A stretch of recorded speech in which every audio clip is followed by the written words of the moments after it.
Hello and welcome to the Overwatch Tips and Tricks video. Today I'm going to be going over Mei.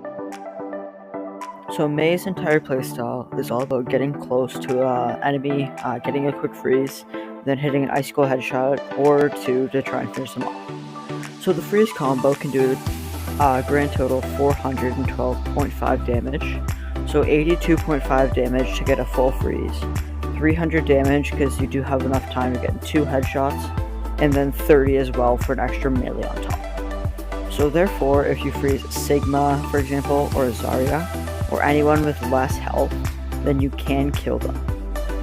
One other thing that you can do is if you freeze someone and then immediately use Blizzard, they will stay frozen for somewhere around 7 or 8 seconds, and you can easily finish off even a Primal Rage in an instant. So the other thing that I want to talk about is Mei's Ice Wall. So there are 4 common uses for it, and all of them are really helpful for you and your team.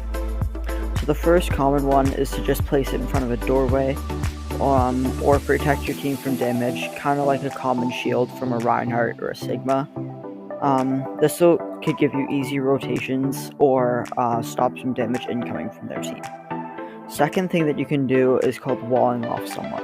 So it's when you place a wall right behind someone, because something that you do want to do when a Mei is trying to freeze you is just turn around and run away. So if you put a wall behind someone, then they just can't run away. So then that makes you an easy pick-off. The third thing that you can do is wall someone up. So that's when you place a wall underneath someone's feet, which will lift them up on top of the Mei wall. So this can be used to boost people out from behind shields, or can lift you and your team to the high ground. The last thing that you can do with it is block line of sight. So a lot of abilities require line of sight to work.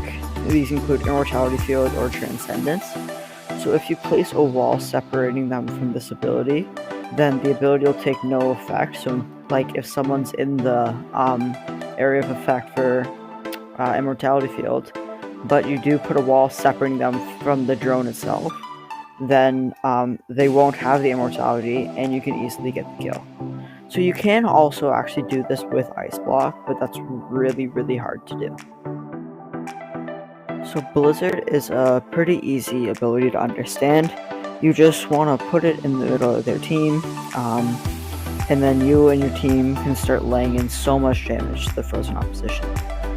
But some things that people should know about Blizzard is that it is actually a projectile, and Mei throws her friend Snowball into the mix, who then releases Blizzard.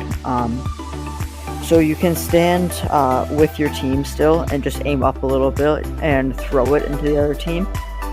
And the other thing that is smart to do, though, because if you try to throw it in and the other team has a hero like a Sigma or a D.Va who can eat your Blizzard, and throwing it from long range will just end up with it getting negated, you can get closer to the enemy team than look down or at a wall.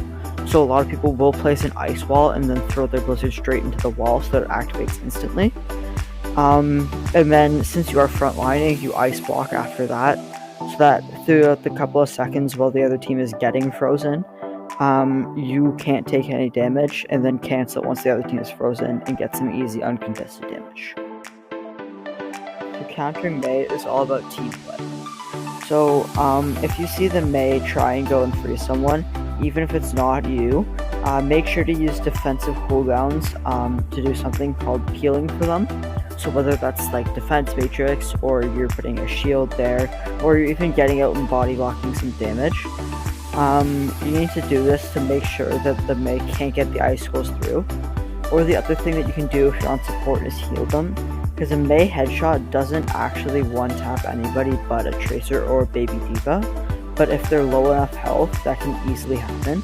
So as long as you keep them above 150 health, then the Mei can't get the finishing blow, so healing them should keep them alive. Thanks for watching, and stay tuned for my next videos. Should be coming out soon.